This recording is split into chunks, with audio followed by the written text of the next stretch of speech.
So this is the 8th episode of Back from the Abyss. And I think this is kind of a milestone, at least a small milestone, because as Chris, my co-producer, good friend, and sound guy told me recently, after doing some research, the average podcast crashes and burns after 7 episodes. But I would like to think that we are actually just taking off right now. I checked the other day, we've been downloaded in 54 countries, 662 towns and cities all over the world. But I think what's most exciting and powerful for me is that each of our storytellers has been deeply and powerfully moved by telling their stories. And they were the inspiration to start this podcast. And I know Chris and I have found incredible just camaraderie, power, friendship, and gratitude working with them. Another thing I think that this 8th episode has spawned is the honest feedback of my friends, family, and colleagues who are whispering in my ear or saying to my face, "Why is your introduction so somber and depressing and bleak and grim? And would you change it, please?" And I think what they mean by that, I know what they mean by that, is not the music. People love the music. Well, here's the thing. When I recorded the first episode, the first thing we recorded was the introduction. I thought, okay, this is a very solemn, serious moment. So I need to use my very serious, like, theater introduction movie voice. And so, yeah, I think Back from the Abyss introduction now sounds a little spooky, almost haunted house-esque. And I hope none of you are turned off by it, that you hung in there for the rest of it. But I promise you in the next episode, we're going to keep the same cool music, but I'm going to change up my voice a little bit, a little less ominous and more welcoming. This episode today is the first of a 2-part series on EMDR, which is a trauma healing treatment, which you're going to learn a lot about. It was an incredibly powerful, life-changing treatment for me a number of years ago, and I'm going to talk about that a little more in the next episode. And I wanted to devote at least 2 episodes to this because trauma is so prevalent, such a huge part of mental health, and one of the most difficult things to treat. And EMDR is a really exciting and powerful tool, and I think you're going to be very interested and probably have a lot more questions after you hear this episode.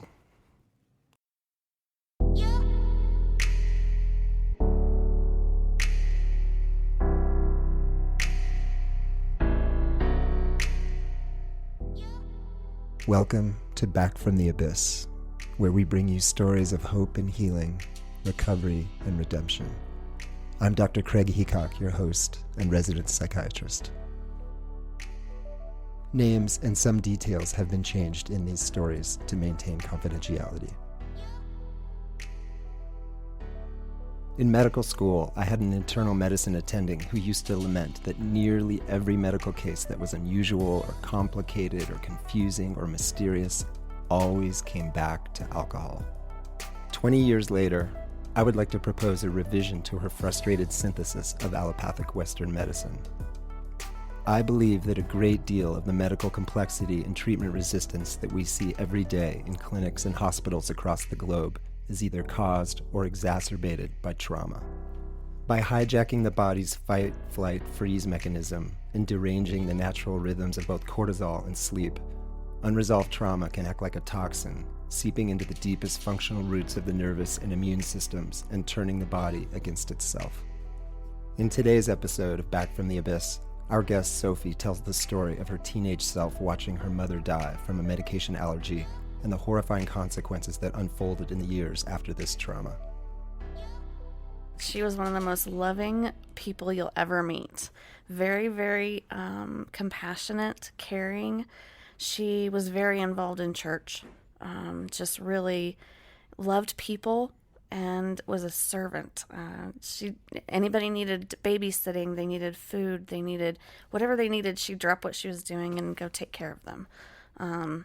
Many, many hours spent on the phone counseling other women that were having a hard time, or, at homeschool meetings and things like that. She loved it. Absolutely loved being a mom. How was your relationship with her? At the time that she passed away, it was not a good relationship. We had a very contentious relationship. I was 16, of course, and thought I knew it all. And of course, I did not. And my mother knew I did not. And we just did not have the best of relationships. We did not get along or see eye to eye on things at that point in my life. Sophie's mother had just had oral surgery on that fateful day and asked Sophie to bring her a second pain medication from the bathroom. So, of course, I have to run to the bathroom, root around in the cabinet to find it. And this is all taking time, and I'm super impatient. I do not want to wait.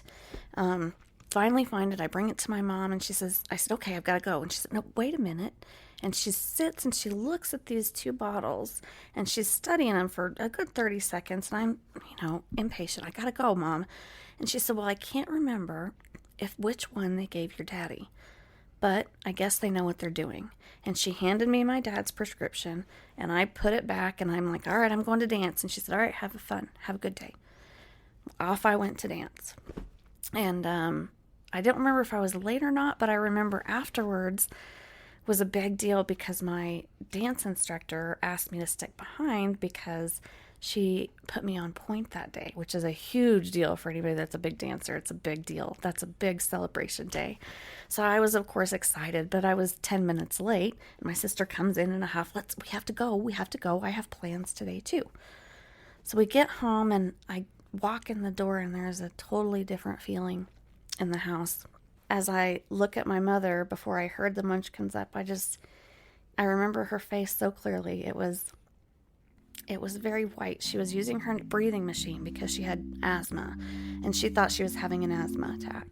And so she's using her breathing machine, and her face was just pale white, and her eyes are the size of baseballs, and those big, beautiful chocolate brown eyes are looking at me like, help, I can't breathe. I can't breathe. And her lips were blue, and I just remember thinking, I hope they get here quick. And I'm doing my part by getting the kids upstairs because they don't need to see Mom like that. The older one can take care of Mom.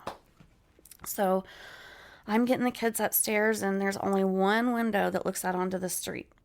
And so the kids want to make sure that they're there when the ambulance gets there. So we're all huddled around this tall, high window with the kids lying in the bathtub with their little feet so they can see, and one's on the toilet, and I'm holding one of my youngest brothers. When they bring my mom out, probably 30 minutes later, on the stretcher, the kids are yelling, Mom, I love you, Mom, I love you. And my younger brother that I'm holding is sobbing, and he says, I don't want Mama to die. I don't want Mama to die. Please, I don't want Mama to die. And I looked at him and I said, hey, buddy, it's all right. Mom's going to be just fine. She's not going to die. It's all going to be okay. You remember the last time she had to go to the hospital? She was there, but she came home. It's going to be okay. And just trying to reassure all the brothers and sisters that, it's going to be okay, and all the while trying to convince myself at the same time. So they took her to the hospital, and she did not wake up.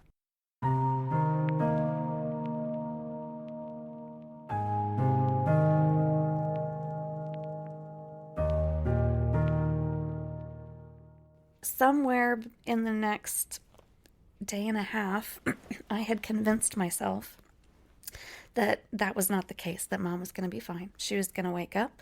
We're going to get a miracle. Those tests were going to be fine. And she was coming home. That the alternative was not an option. And so when Monday came and they had done all the testing, and it had come back the same as the first tests, she was not going to be coming home. I still had not convinced myself. We had a big family meeting, and my dad had asked everyone, we have no alternative. We have to turn the machines off. So it's time for us to go in and say our goodbyes. So he took us in a couple at a time, and we were supposed to say goodbye to Mom. But of course, not thinking that I'm going to get a miracle. Mom's coming home. I didn't say goodbye. I was talking to her and whispering to her how much, I was going to explain, and we were going to celebrate that I got on point when she woke up, and what we were going to do when she came home. And so I didn't say goodbye. There was no need to say goodbye. And so Once everyone had said their goodbyes and my dad had gone in by himself to turn off the machines, he came out and he had said, your mom is gone. And at that minute, I thought, well, that's not right. That can't be. That's not how it was supposed to happen. We were supposed to get our miracle, and she was supposed to come home. We did not get our miracle. And as I'm processing all of this, my younger brother that I had been holding in the bathroom came up to me with this horrible, hate-filled look. And he said to me, "You lied. You told me Mama wasn't going to be fine and she was not going to die. You lied to me and I hate you." And my world at that point just came crashing down around me. And I knew that life was never going to be the same. And I did not know what it was going to look like or how I was even going to cope in the days and months that went forward. Did you suspect that medication may have played a role? Absolutely. We were told that she was prescribed the wrong medication, and she was severely allergic to the medication that she was prescribed. And she knew that she was allergic to the aspirin-based medication, but she did not know which one they had actually prescribed on the pill form. Did you blame yourself? Of course. I'm the one that handed her that bottle. And I'm the one that was impatient and didn't want to wait for her to fully research what she needed to look at. In the months and years after her mom died, Sophie experienced classic PTSD symptoms, including flashbacks, avoidance, particularly of hospitals, an overactive fight-flight response known as hyperarousal, and a constant sense of dread and impending doom. However, as untreated trauma can do, it eventually morphed and metastasized and began to hijack her body in bizarre and potentially life-threatening ways. So after Mom passed and we had the funeral and things went back to quote-unquote our new normal, I did notice some things that if I heard a siren, if I heard any type of a siren, if I saw the lights, if I saw fire trucks or anyone, if they had their lights on, if I was driving, I had to stop and pull over on the side of the road. I had flashbacks of when they were coming to get Mom and taking her away. And I just had these horrible, awful episodes where I just could not deal with those, I guess, for lack of a better word, triggers. That when those things happened, it brought back these floods of memories, and these, along with the memories come the flood of emotions, and it's all of a sudden, and it's all at once, and it's these waves that come over you, and I just couldn't deal with that. And it kind of ebbed and flowed, and then later on in my life, after I got divorced, I had noticed one day I was sitting with my daughter up in my bedroom. She was getting ready for bed, and I was eating a couple of homegrown cucumbers, and I had started coughing and having a hard time breathing, and I'm thinking I'm having an asthma attack. So I went and got my inhaler, and I called my daughter in, and she said, "Mama, I think we need to call your friend to come over because I'm worried about you." And I said, "I'm just having asthma. I'll be okay." And about 10 minutes later, it was getting exponentially worse. And she said, I'm calling. I don't care. I'm calling. So my friend came over and walked in the door and took one look at me and said, "We are going to the emergency room right now." And since Mom had been had passed, I had this fear of emergency rooms, this terrifying, horrifying fear of going to the hospital. I just knew that if I went, I was not coming home.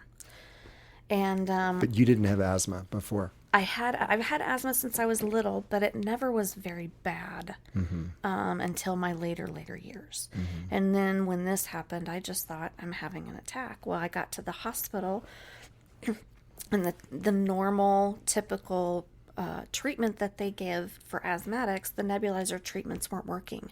So they gave me a shot of epinephrine, and that immediately cleared up my symptoms, along with some Benadryls. And they looked at me and they said, "That was not an asthma attack. That was an allergic reaction. What were you doing? when this started. And I had told them, I said, I was sitting on my bed eating a homegrown cucumber that they don't use pesticides or anything like that. I'd washed them. And they said, just stay away from the cucumbers from now on. And how many years was this after your mom's death? This was approximately 16, 17 years after she passed. Mm-hmm.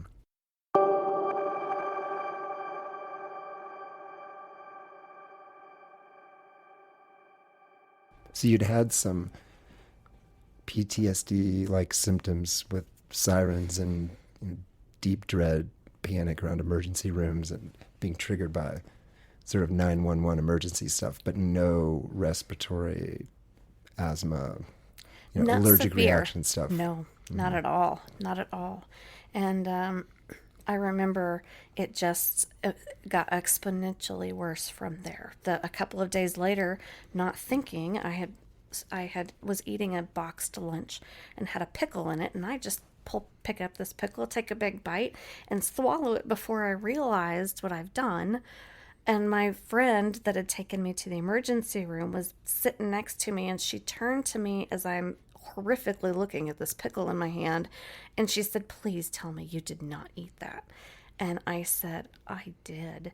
And at that moment is when everything just started shutting down. My nose starts running, my eyes start running, I start coughing, and I literally start not being able to breathe. Everything just shuts completely down. And it just, from there, it got to where if there was a cucumber on the plate, I would have a reaction. And from there, it got worse to where if I was even around a cucumber or a pickle in the room, it was an automatic trigger, and I was in the hospital. It happened with bananas as well. And if I was even around them, it was a trigger, and I was in the emergency room. And it got so bad at the end there for a while. I was going to the emergency room 3-4 times a week with these anaphylactic reactions. And getting epinephrine shots each time. Each time, multiple, because before I would go to the emergency room, I would make sure that I was bad enough that I needed to use my EpiPen. I didn't go for just a cough here or a sniffle there. It had to be really, really severe. And the Benadryl not taking care of it before I would go.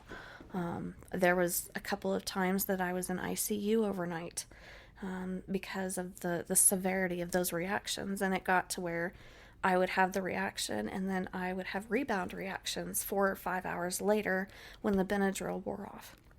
And they would have to give me a whole nother round of medication.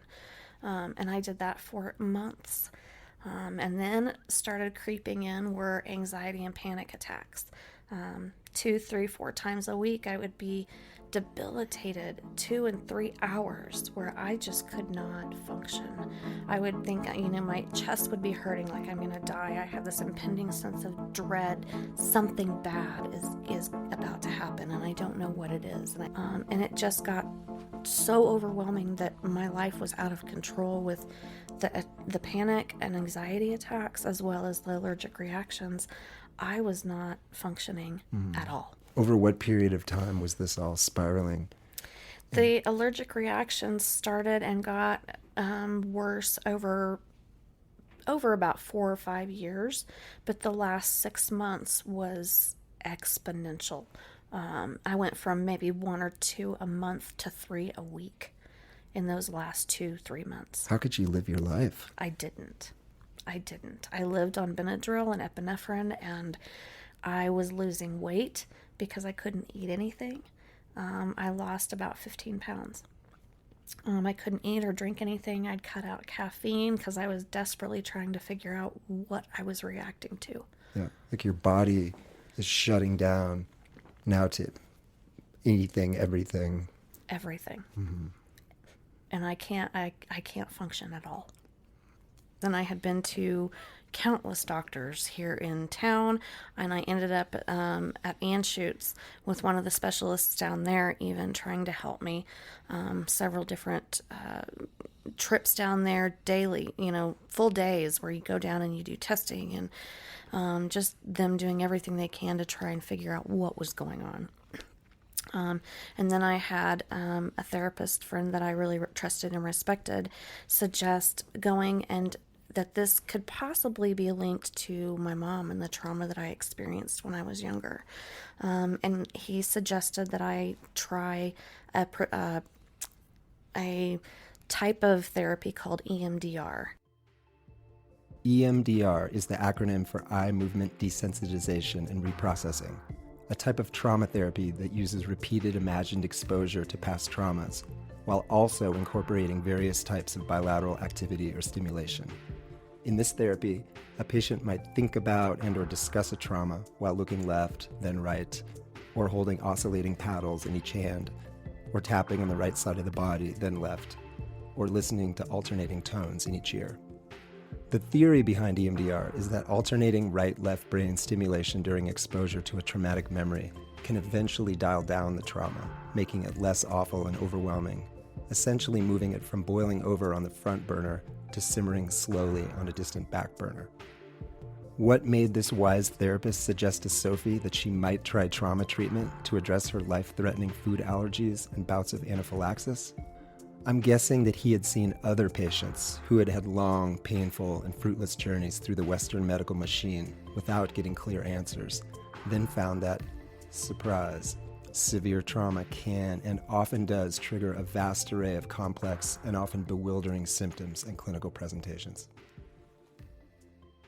I found a therapist here in town that I really respected. I met with her a couple of different times and we explored. She sat and explained to me exactly what we were going to do, what it was all about, different steps that we were going to take in our therapy sessions when we were doing this.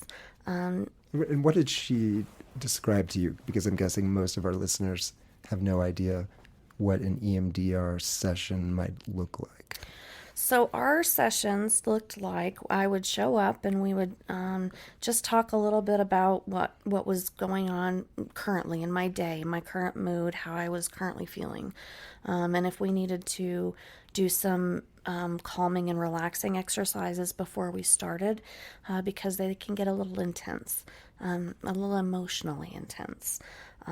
So I would sit on the couch once I did some of those relaxing exercises, and I would hold, she would hold a box in her lap that had controls on it that she would turn off and on, and then it was connected to two wires, and those wires were connected to these little tiny, they look like little contact case paddles that sit in the palm of your hand, and they alternate vibrating, and you just cup your hands around them, and she puts the machine on different frequencies, and then I start to describe the trauma or my story that I had such a hard time with, and the emotions, and I sit and I describe this as she's got these paddles that are vibrating in my hands.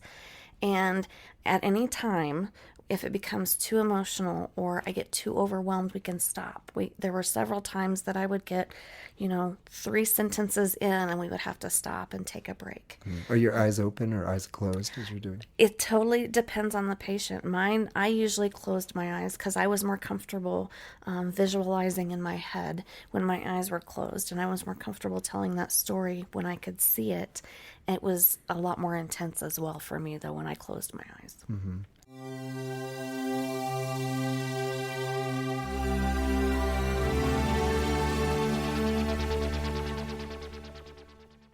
Do you think when she met with you initially, she thought, oh, this is probably trauma related?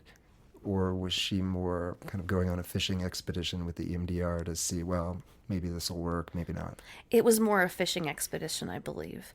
We're going to try this and see if it works and see if it helps. If it doesn't, then we'll move on to something else that we can try. But this is what we're doing, and the weeks and months that we did this, and it was every time I told my story again and again, some days were harder, but over time I felt that my storytelling didn't bring up the traumatic emotions that it did when I was younger. Mm-hmm.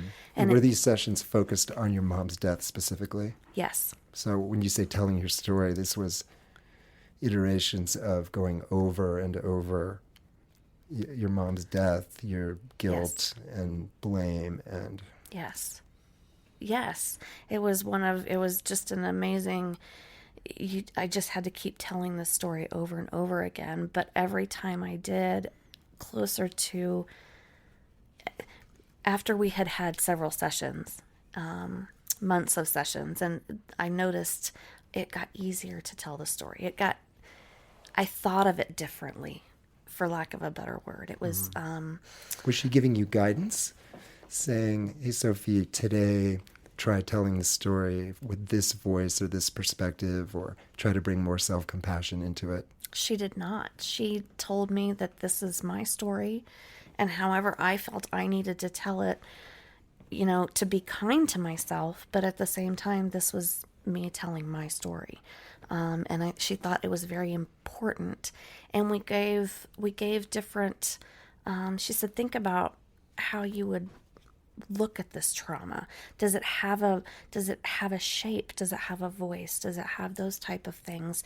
And kind of giving voice to those feelings that I had, in addition to what we were doing with the memory, remembering and talking about that story. But I remember one day in particular, it was in September, and my mom's birthday was coming up, and then shortly after is the anniversary of her death. And that particular day, we had been talking about my mom and how I honor her and what I can do coming up on her birthday. And no one had ever asked me, how will you honor your mom? Well, my thought had always been, the more you love someone, the more you hurt. And your bigger your love when they leave, the bigger your hurt and your pain. And if you let go of that, it's like you're letting go of their memory, and you're letting go of honoring them, and you're letting go of that connection. And I was never willing to do that. And I, as I explained that to her, she kind of got a look on her face, and she said, well, is there a different way you can honor her without having to hurt and feel that pain? And I'd never been asked that question in that particular way before. And it was like this light bulb went off in my head of, now wait a minute.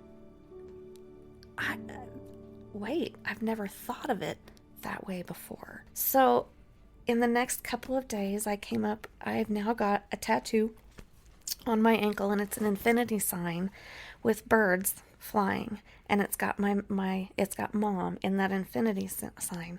And that infinity sign is me loving her forever, but the birds are me letting go of the hurt and the pain, but still being able to honor her. And since I have gotten that tattoo, and I had that breakthrough in September with my therapist in EMDR, I have not had one panic attack, not one anxiety attack, and I have not had one allergic reaction to anything. And that has been in a year and a half. That's amazing.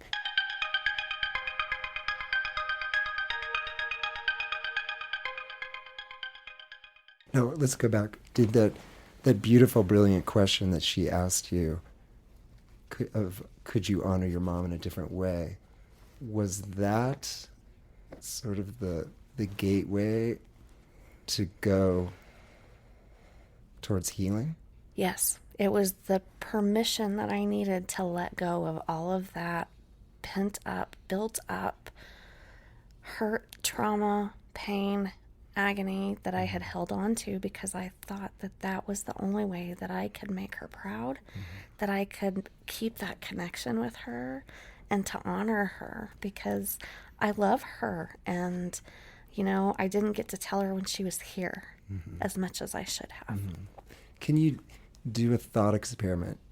If you could imagine seeing this same therapist, who it sounds like you really, really cared about and trusted, without EMDR, doing talk therapy without EMDR, and her posing that same question to you after X number of weeks of therapy, would it have worked the same for you? I don't believe so, because I would not have been able to see out of all of that pain and that trauma. It was so clouding. It was so overwhelming that anytime I even thought about my mother, it was an overwhelming, traumatic, emotional experience. It was never a, you think about your mom, oh, that's nice, I remember this. It was an overwhelming, almost debilitating to even think about that or even think about her. So perhaps the EMDR progressively dialed down your nervous system to allow you to get to a place where then she can present, again, that beautiful, profound, and healing question of, Yeah. how long do you need to suffer? Yeah. Yeah. And I was able to hear that question when before I knew I would not be able to. I couldn't have found my way through all of that hurt and darkness and trauma to hear that question. How far into the therapy did that occur? Do you remember? It was about 3.5 or 4 months. And how many sessions of EMDR? We were doing 3 a week. Oh, you're doing a lot. Okay. We were doing a lot. So you had put in some major time and emotional energy into this before this breakthrough. Absolutely. Absolutely. And those first sessions were really emotionally difficult. But I knew that anything worth doing is hard to begin with. But if I stuck with it, it was the only option I had at that point.